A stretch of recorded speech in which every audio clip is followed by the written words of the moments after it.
we've been very serious about renewable energy, not from now, for the past 15 years. Look at Masdar when it has been started, right? Here in Dubai, Middle East Energy Summit is happening where 900 experts and the solution providers are here to showcase their best practices, also the tools which can be used to fight the climate change. Imagine 15 years ago, when we're one of the largest producers of oil, we've been talking about renewable energy. Masdar was created just to make sure that renewable energy is there. And the mission was, how do we celebrate the last barrel of His Sheikh Mohammed bin Rashid bin Zayed has said, how do we celebrate the last oil barrel going out of UAE? By having the renewable energy.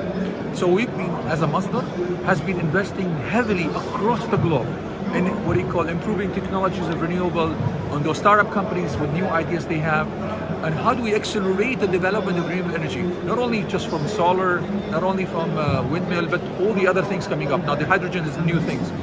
And mind you that UAE itself is one of the largest producer or investor as well in the solar panels.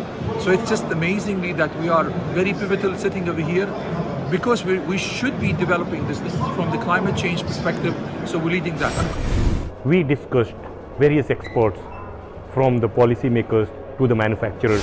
The first thing we have to think about is the interconnection between the MENA region, the grid connection from the east to the west, from Morocco to Saudi Arabia, to Turkey, to Europe, to India. Why not?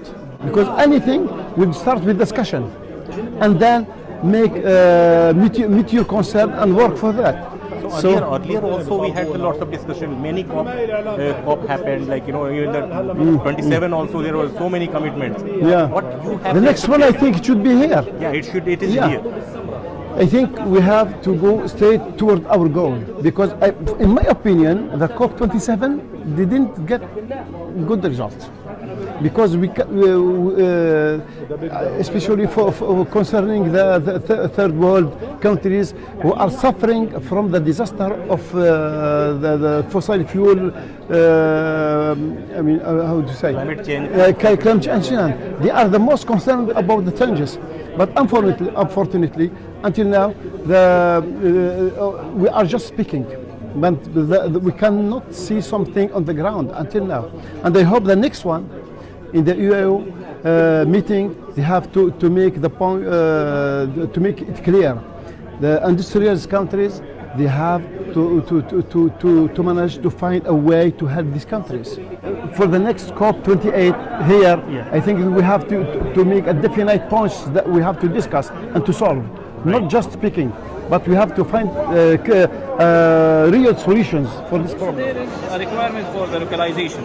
So we as a Saudi manufacturer, we are making a localization for this product to be in line with the Saudi Kingdom vision. Also helping the CO2 emission reduction because you have in-house manufacturing in Saudi Arabia to support the vision of 2030. Also our factories is powered by solar system. So this also can help in the CO2 reduction. Here, many experts from Africa also were present. They were more concerned that how the COP27 can be translated to the COP28 in results. From Sierra Leone, the entrepreneur, he was here to show that interest that how the UAE can be the reliable partner and a contributor in supporting the African sustainable development. And the Middle East Energy is a great platform where the problem can be shared and the solution can be offered.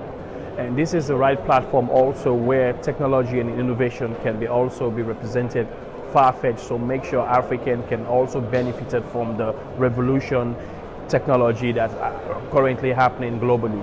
And some of the problems we have in Africa is not new to the West or to Asia or the Middle East. These are problems that happened before in their own time, just that they find solutions to their problem. And we are now in this position. How do we represent ourselves as Africans? And we have to make sure we understand the problems that we have in Africa when it comes to energy. And then the next stage is to how we can get the solutions from the people who already been there and solve these problems before. They are discussing various challenges for the security and also the threats happening across the world. But at the same time, security is also an issue that is being discussed in UAE from different part of the world. The experts from the security and other digital risks, they are here to discuss and find the solution and exchange the best practices to counter those kind of risks.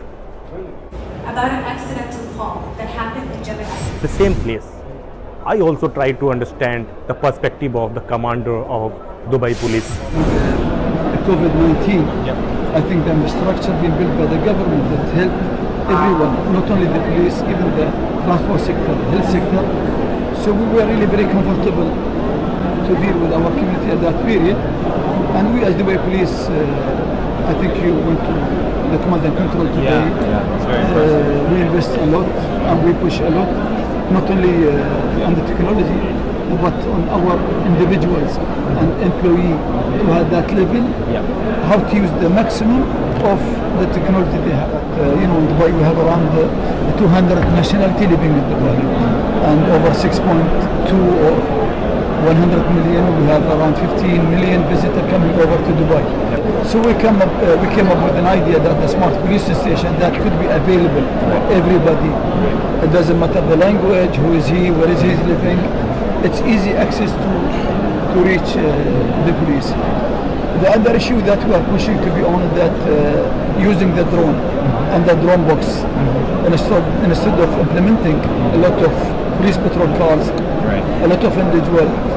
So we started with this strategy.